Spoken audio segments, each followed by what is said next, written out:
Nova rodada do auxílio emergencial começa a ser paga a partir de amanhã e os valores poderão variar. Bolsonaro participa de entrega de casas populares e volta a defender a reabertura da economia. Leilões de portos, aeroportos e ferrovias podem arrecadar mais de 10 bilhões de reais essa semana para o governo. Brasil supera os 25 milhões de doses de vacinas aplicadas e se mantém no ranking dos que mais imunizam contra a Covid. Após vacinação em massa, Reino Unido revela a estratégia para reabrir as fronteiras. É retomado o julgamento por corrupção do primeiro-ministro israelense Benjamin Netanyahu. Atenção, começam a valer a partir da semana que vem as novas leis do Código de Trânsito Brasileiro. E você vai ver que a má alimentação causa obesidade nos animais de estimação. Agora no Jornal das 22.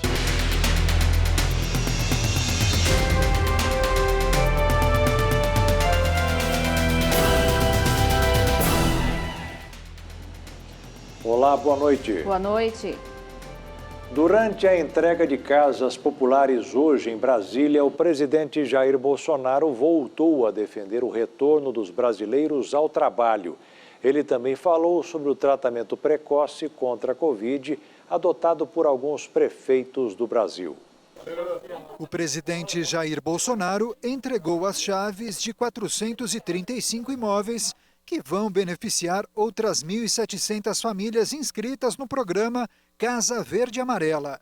São 2 conjuntos habitacionais em São Sebastião, no Distrito Federal. O governo ainda não entregou todos os apartamentos de quase 50 metros quadrados previstos para este conjunto. O governo está investindo quase 54 milhões de reais nesta obra, motivo que justificou, mais uma vez, a defesa do presidente a necessidade do país voltar a trabalhar sem restrições. Temos 2 problemas pela frente, gravíssimos ainda: o vírus e o desemprego. E também sempre bati na mesma tecla. As medidas para combater o vírus, os seus efeitos colaterais não podem ser mais danosos que o próprio vírus. O Brasil precisa voltar a trabalhar.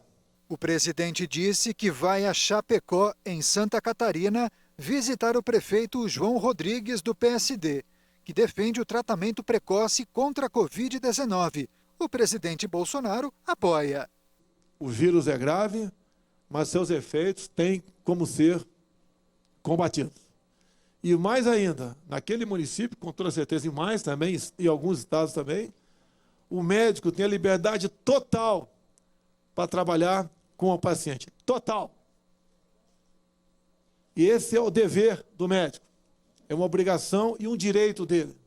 Não tem um remédio específico, ele trata da melhor maneira possível. Por isso, os índices foram lá para baixo. O pagamento do auxílio emergencial será retomado amanhã. Serão 4 parcelas e os valores variam de acordo com o perfil do beneficiário. Na segunda rodada, o valor pode ir de R$ 150 a R$ 375, mas o valor médio é de R$ 250.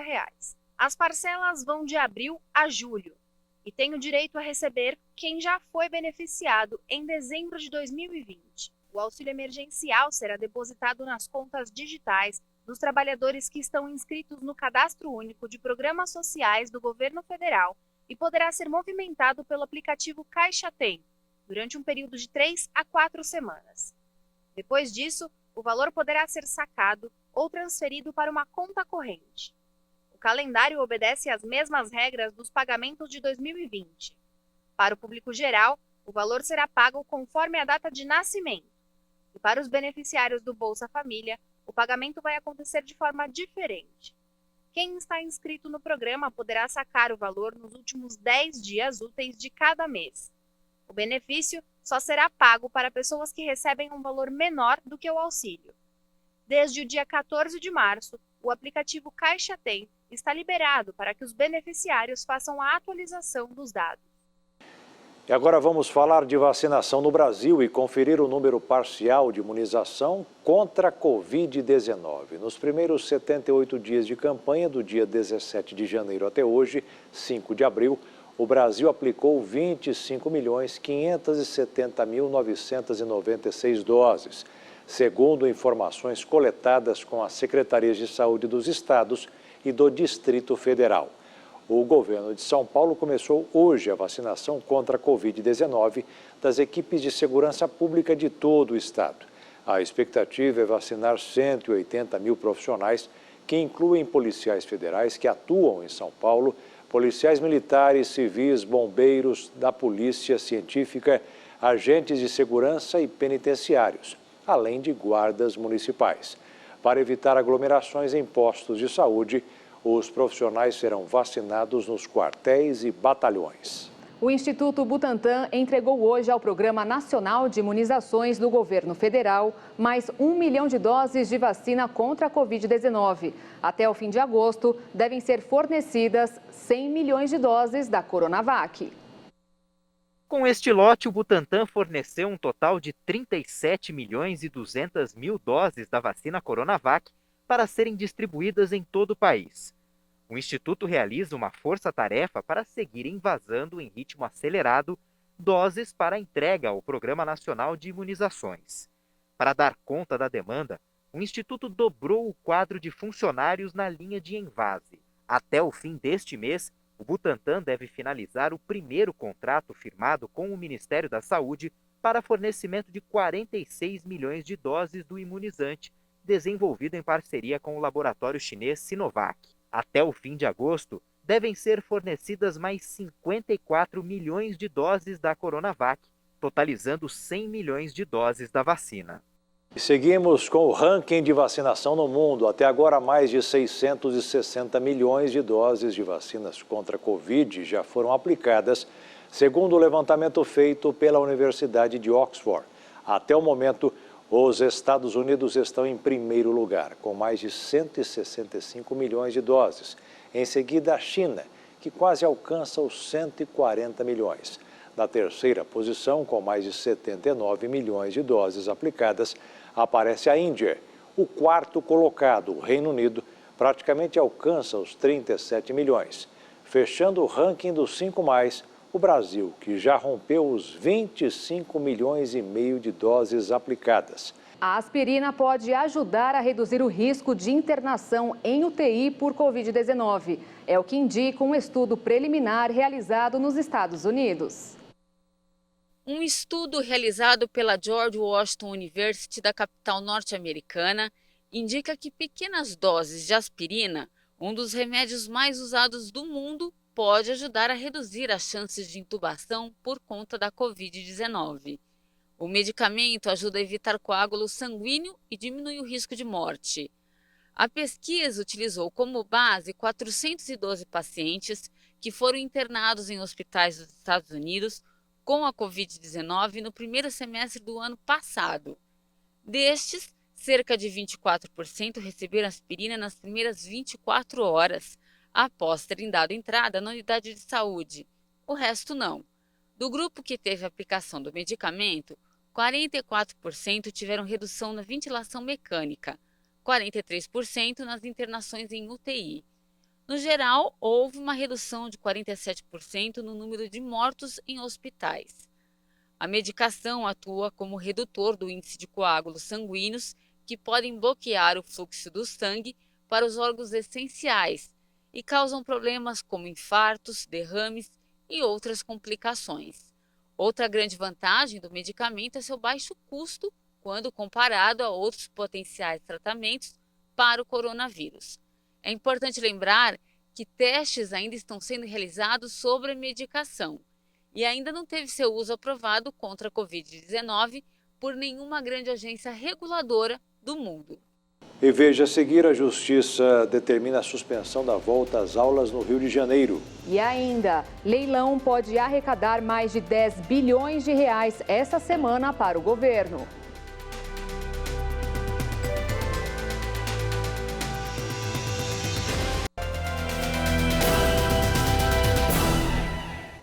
O governo federal assinou o contrato para a construção de quase 2.000 quilômetros de novas linhas de transmissão em 9 estados.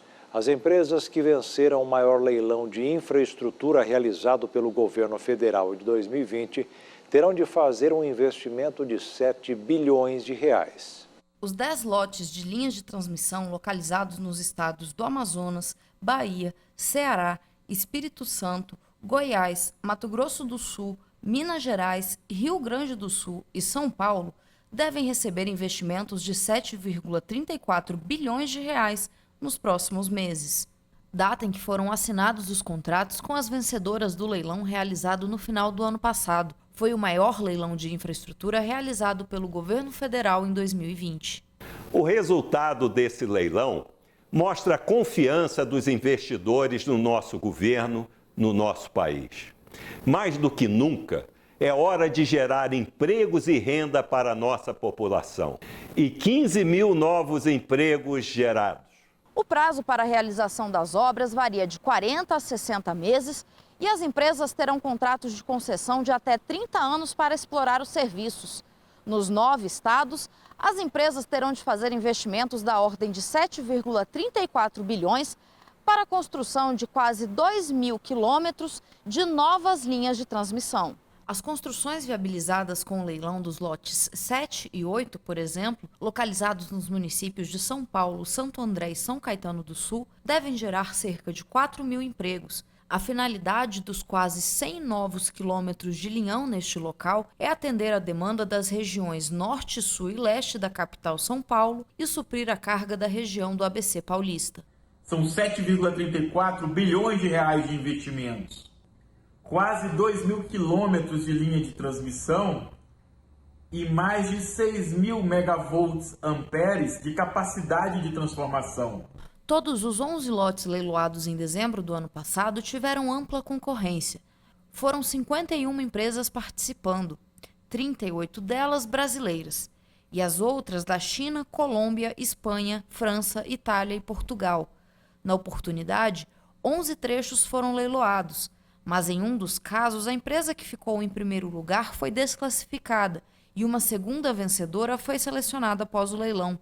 A previsão da Agência Nacional de Energia Elétrica é que a assinatura do contrato do lote localizado em Goiás seja realizado nos próximos 30 dias. A ANEEL também deve realizar mais um leilão de transmissão de energia no fim do primeiro semestre de 2021, com previsão de atrair investimento na ordem de 1 bilhão de reais. A expectativa da ANEEL é que até o fim de 2022, os leilões de geração e transmissão de energia gerem investimentos de 88 bilhões de reais, com criação de 626 mil empregos no país.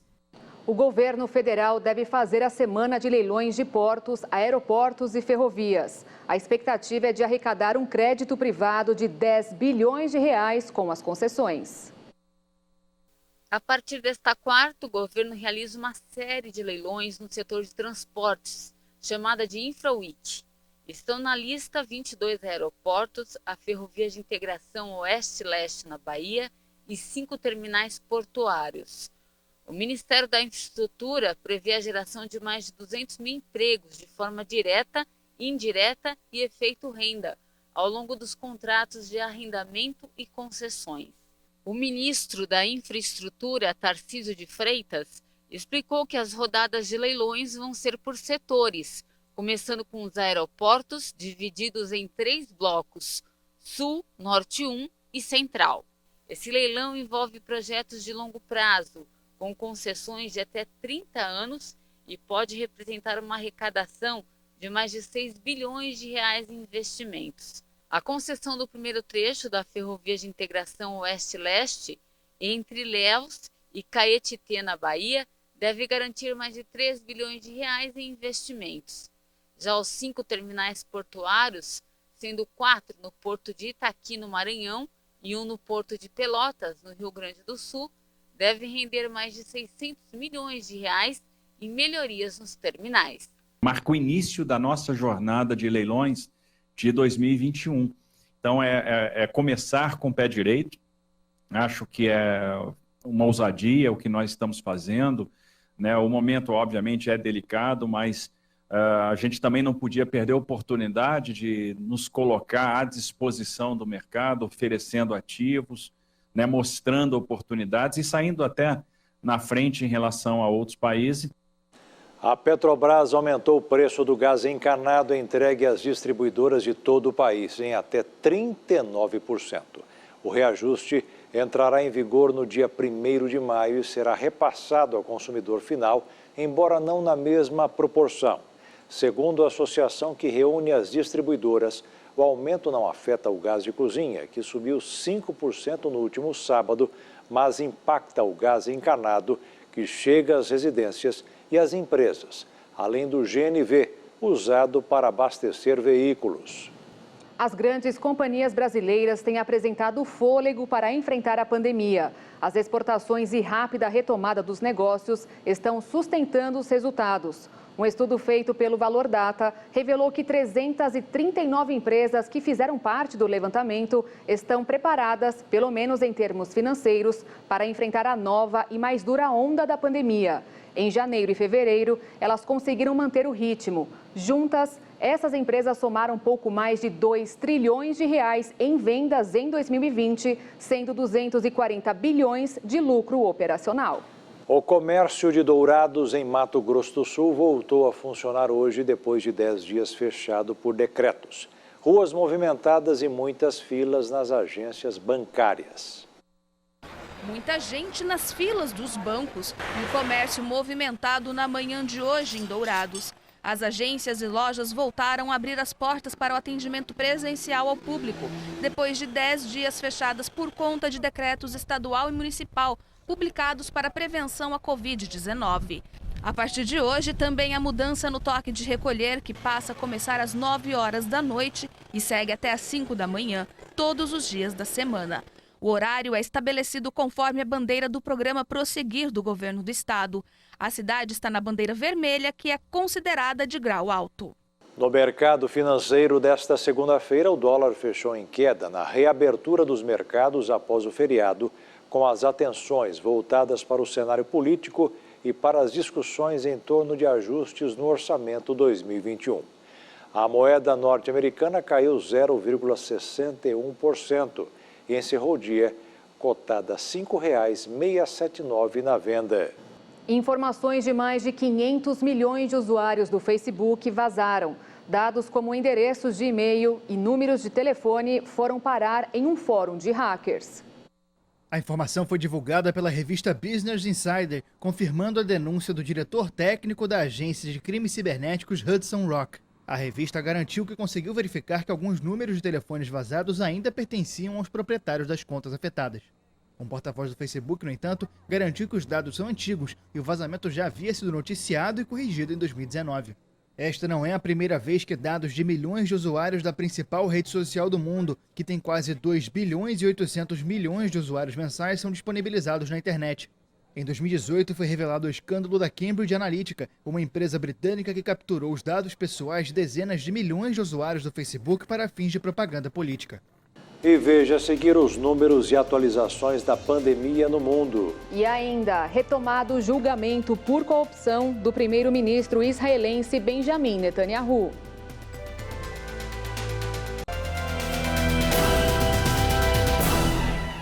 Estimulado pela melhora da situação sanitária do Reino Unido, o primeiro-ministro Boris Johnson revelou nesta segunda-feira a estratégia para reabrir as fronteiras do país. A medida é anunciada em resposta à pressão para permitir que os britânicos viajem depois de um longo inverno em confinamento. Sobrecarregados no início do ano, os hospitais viram o número de pacientes com Covid-19 cair depois de semanas em confinamento e com um avanço na campanha de vacinação. Enquanto um grande passo no desconfinamento na Inglaterra se aproxima na semana que vem, com a reabertura de comércios não essenciais, o governo quer manter uma postura cuidadosa. Viajar ao exterior está proibido pelo menos até 17 de maio, exceto por razões essenciais. Autoridades temem a importação de variantes da Covid-19 que possam resistir às vacinas. Apesar dos apelos para aproveitar as férias dentro do Reino Unido, muitos britânicos, especialmente os vacinados, desejam permissão para sair do país, com as praias do Mediterrâneo entre os destinos favoritos. O governo também estuda testar um sistema de passaporte de saúde para aglomerações, como jogos de futebol e eventos em locais fechados. O projeto despertou críticas e foi recebido com hostilidade por dezenas de parlamentares por ser considerado discriminatório. Todos os adultos e crianças na Inglaterra terão de fazer exames de rotina para o coronavírus 2 vezes por semana, como forma de impedir novos surtos e sair do lockdown. O governo disse que os testes rápidos para toda a população estarão disponíveis gratuitamente a partir de sexta-feira pelo correio, nas farmácias e nos locais de trabalho. Portugal começou nesta segunda-feira a segunda fase do relaxamento das medidas contra a Covid. O país sofreu com a segunda onda da pandemia no começo do ano. Depois de 2 meses de fechamento, Portugal reabriu nesta segunda-feira museus, varandas de cafés e escolas de ensino médio. O relaxamento das medidas faz parte da segunda fase do plano de desconfinamento do país, duramente atingido pela segunda onda da Covid-19 no início do ano. Depois da reabertura das escolas primárias em 15 de março, nesta segunda-feira, os alunos do ensino médio voltaram às aulas. Os demais setores que retomarem as atividades vão precisar seguir rígidas normas sanitárias. As reuniões estão limitadas a 4 pessoas por mesa nos terraços e os museus vão precisar adaptar os horários. Nas academias, as aulas coletivas não estão autorizadas. Muito menos afetado do que outros países europeus durante a primeira onda, Portugal teve que enfrentar uma explosão de casos depois das festas de fim de ano. Os hospitais ficaram saturados e o governo impôs um confinamento geral em meados de janeiro. O julgamento por corrupção do primeiro-ministro israelense Benjamin Netanyahu foi retomado hoje. O premier é acusado de corrupção, fraude e abuso de confiança em 3 casos. A promotoria afirmou que ele fez uso ilegítimo do grande poder governamental que lhe foi concedido. Netanyahu compareceu ao tribunal em Jerusalém para as declarações iniciais da promotoria e saiu antes do anúncio das primeiras testemunhas. Do lado de fora, grupos de manifestantes exibiam cartazes com protestos contra o primeiro-ministro. Há vários meses, todos os sábados, grupos se reúnem em frente à residência oficial para exigir a renúncia de Netanyahu. Também nesta manhã, o presidente de Israel, Reuven Rivlin, começa as negociações para a formação de um governo com os líderes dos partidos. O Likud de Netanyahu venceu as eleições, mas não conseguiu maioria para formar um governo estável. Hoje, as gigantes de tecnologias Tesla e Google correram para colocar em circulação os veículos autônomos, que não têm necessidade de motorista. Só que há quase 30 anos, um professor sul-coreano já tinha desenvolvido um veículo desse tipo. O automóvel de Han Min-hong, de 79 anos, surgiu em 1993. Sem ninguém ao volante, o veículo percorreu 2 anos depois a autoestrada mais movimentada do país ao longo dos 300 quilômetros que separam Seul da cidade portuária de Busan. Ele foi sentado no banco de trás. Mas sem interesse, o governo deixou de financiar os experimentos na Universidade da Coreia. Agora, Han tem apenas um funcionário e desenvolve sistemas de alerta para veículos autônomos. No ano passado, a gigante Tesla anunciou que estava muito perto do nível 5 da tecnologia de condução autônoma, o que corresponde à autonomia total. Para Han, trata-se de um nível comparado ao alcançado por seus trabalhos nos anos 1990. Claro que a Tesla investiu muito mais dinheiro nos testes, assim suponho que deve ser mais sofisticado, mas não deve ter muita diferença quando se trata de funcionamento básico. A Universidade da Coreia classifica Han como pioneiro e herói da cena internacional da inteligência artificial. O sul-coreano também concebeu o primeiro sistema de navegação automotiva do país e um mini helicóptero antes dos drones. O sonho dele é ver um modelo Tesla e o seu circularem por uma estrada estreita e sinuosa que passa sobre uma montanha ao norte de Seul. Como a Tesla é considerado o melhor automóvel do mundo, se houvesse possibilidade, gostaria de comparar a nossa tecnologia com a deles. Han afirma que a verdadeira autonomia em matéria de condução é quase inalcançável, já que os carros não podem se adaptar tão bem diante de imprevistos. Para ele, esses veículos seriam amplamente usados no transporte de mercadorias e nem tanto de pessoas. Enquanto isso, aqui no Brasil, no próximo dia 12, começam a valer as novas leis do Código de Trânsito Brasileiro. Uma das principais mudanças foi no aumento da validade da Carteira Nacional de Habilitação, que vai chegar a até 10 anos. Com as recentes medidas do Conselho Nacional de Trânsito por conta da pandemia, os motoristas com o documento vencido no ano passado devem ser ainda mais beneficiados. Eles vão ter o documento de habilitação com 12 anos de validade. Isso ocorre por conta da piora da pandemia de Covid. Muitos Detrans estão fechados e a prorrogação do prazo de 2020 pode se estender também para esse ano. Vale lembrar que a validade de até 10 anos só vai ser concedida para motoristas com até 50 anos. Entre 50 e 70 anos, a CNH expira a cada 5 anos. Para motoristas com 70 anos ou mais, a validade deve ser de 3 anos. As renovações de CNHs estão suspensas desde dezembro do ano passado. Na época, o CONTRAN criou uma resolução para que os documentos de habilitação expirados em 2020 ganhassem mais um ano de validade. Com isso, a renovação ocorreria de forma gradual até o mês em que completam um ano do vencimento. Mas uma nova resolução do CONTRAN permitiu aos Detrans de cada estado que tomem a decisão, conforme a situação local, se as renovações das CNHs vencidas em 2021 também devem ser prorrogadas por tempo indeterminado.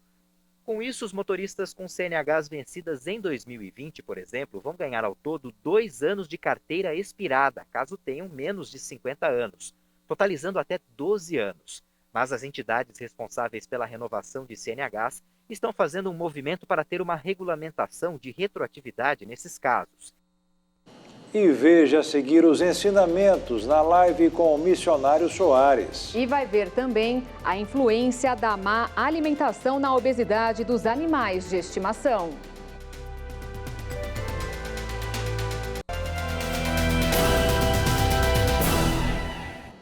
O Supremo Tribunal Federal negou o pedido para que fosse suspenso o processo de impeachment do governador afastado do Rio de Janeiro, Wilson Witzel. Na próxima quinta-feira, ele deverá prestar depoimento na última etapa de instrução do processo. A defesa alega que Witzel não teve acesso ao conteúdo total da delação premiada do ex-secretário estadual da Saúde, Edmar Santos, do suposto esquema de corrupção comandado por ele. O ministro Alexandre de Moraes negou o pedido, alegando que um acusado pode ouvir apenas o que foi dito sobre ele e não sobre outros acusados. As inscrições para buscar uma vaga no ensino superior através do SISU começam amanhã. De Brasília, Jaqueline Fonseca tem os detalhes. O Ministério da Educação abre nesta terça-feira, dia 6, o prazo para fazer a inscrição no Sistema de Seleção Unificado, SISU. Podem participar aqueles que fizeram o Enem em 2020 e não zeraram a redação. É importante que o aluno saiba que para acessar a plataforma do SISU, ele vai usar o mesmo login e senha que utilizou para ver a nota do Enem. Então, se for necessário recuperar a senha, é bom fazer isso logo. As 209 mil vagas disponíveis já podem ser consultadas. A maioria fica em universidade ou Instituto Federal. O prazo para inscrição vai até às 11 horas e 59 minutos de 9 de abril e não é necessário pagar nenhuma taxa. O resultado do SISU vai ser divulgado no dia 13 de abril. Para fazer a inscrição, basta acessar sisu.mec.gov.br. De Brasília, Jaqueline Fonseca. E você sabia que a má alimentação pode causar obesidade em animais de estimação? Pois é, e isso também prejudica a saúde deles. Acompanhe na reportagem. O que antes era um problema basicamente de humanos, acabou se tornando também de cães e gatos. Eu estou falando da obesidade, fruto da má alimentação herdada dos donos. O resultado disso é mais da metade da população animal acima do peso. Os próprios tutores em si, eles veem o animal gordinho como um animal saudável. Mesmo que o animal esteja no peso ideal dele, que não é nem tão gordinho, nem magro, eles pensam que o animal está muito magro e daí acabam dando mais alimento para esse animal e isso faz com que eles ganhem peso. A partir do momento que eles ganham peso, o tutor se sente melhor por ver o animal mais gordinho. Além disso, os tutores hoje também, eles mimam mais os seus pets. Então, eles dão mais petisco. Petisco também não é uma coisa para ser dado em grande quantidade, faz com que o animal aumente o peso. Mistura, muitas vezes, alguma carne, alguma coisa, uma gordura na ração para influenciar o animal a comer mais.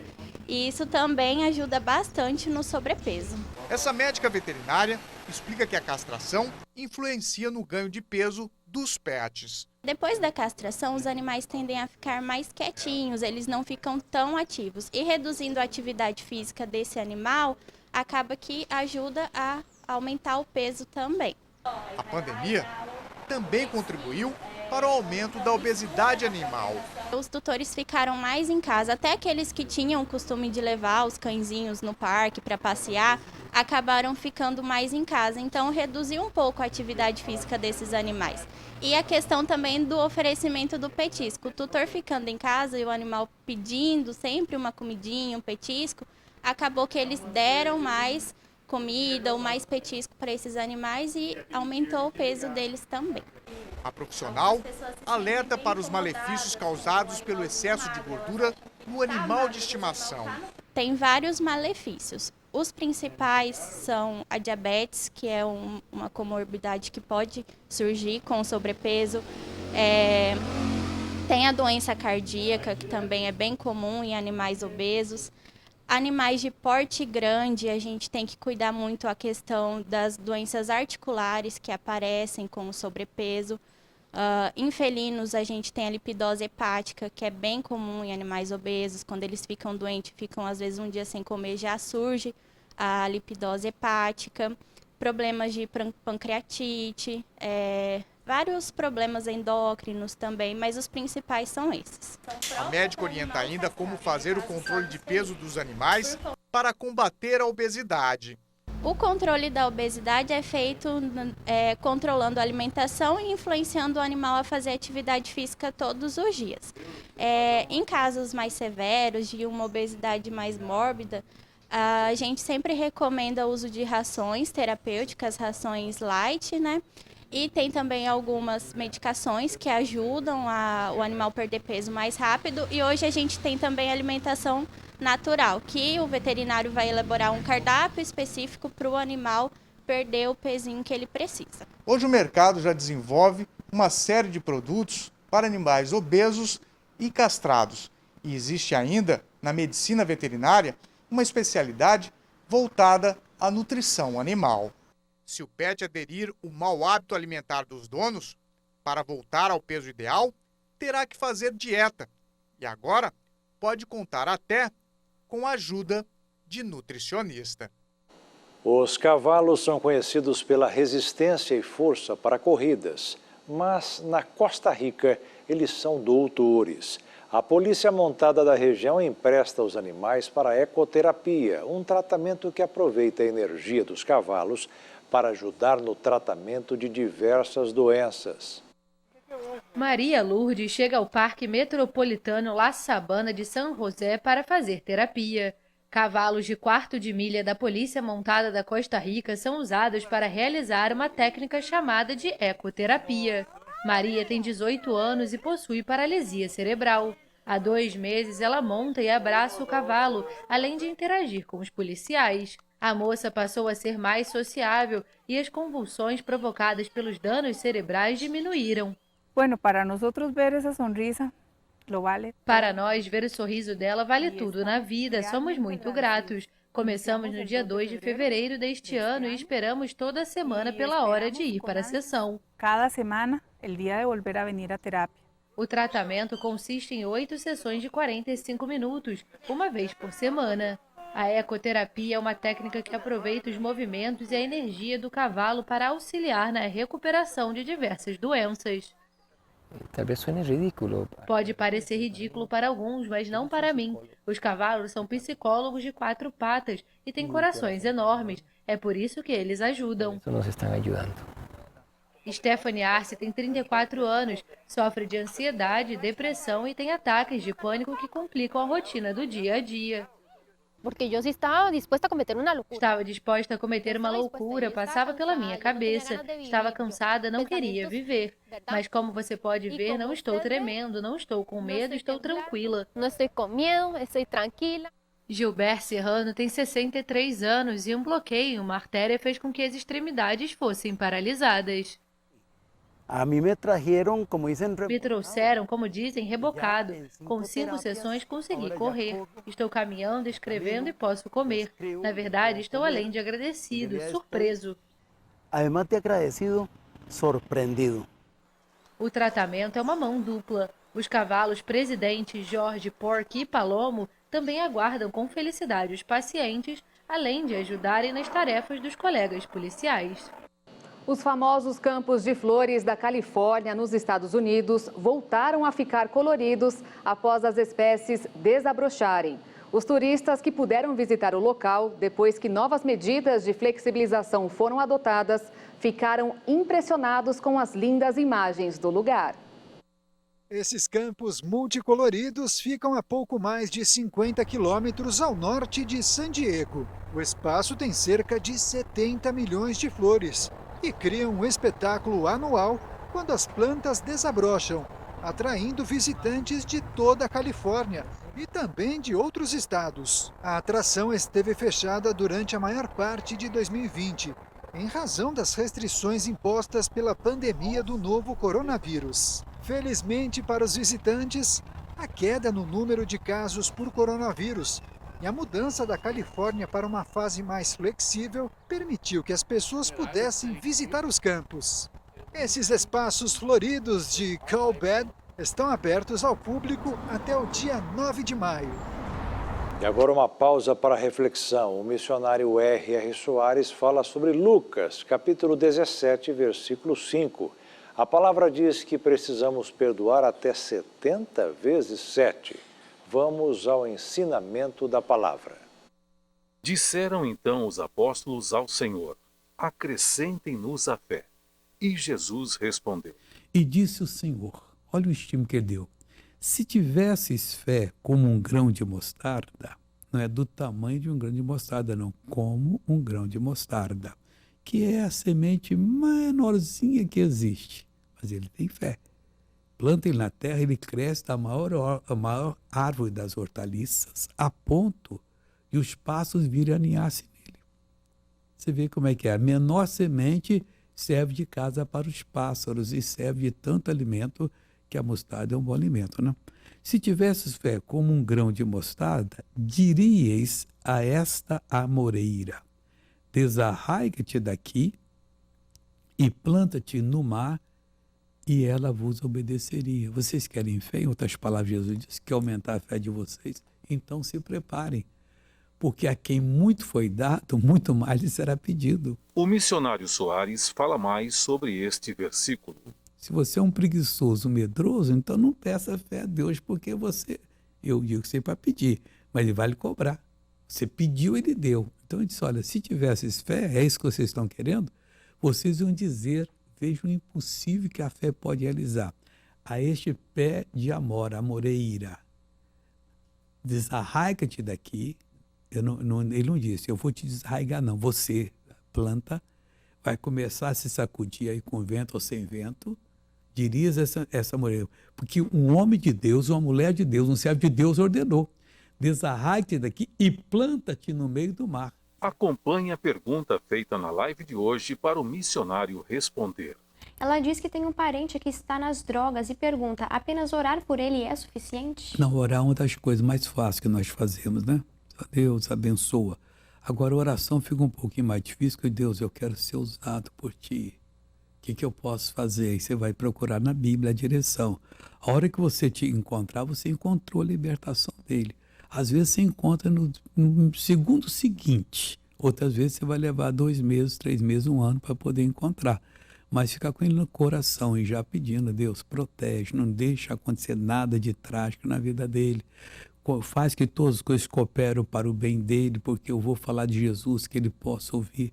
Amigo, ninguém sai das drogas por acaso, ninguém sai de pecado algum por acaso, mas por uma obra perfeita daquele que é perfeito e todo-poderoso em todas as coisas. Fique com a mensagem que o missionário Soares deixou na live de hoje. Jesus está dizendo, vai ter desafio para vocês. Como eu gosto de desafio, eu peço, Deus, acrescenta a minha fé.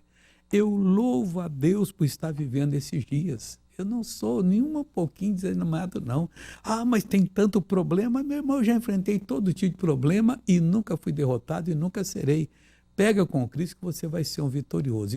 E o Jornal das 22 termina aqui. Obrigada pela companhia, um ótimo fim de noite para você e até amanhã. Boa noite, fique na paz. Tchau.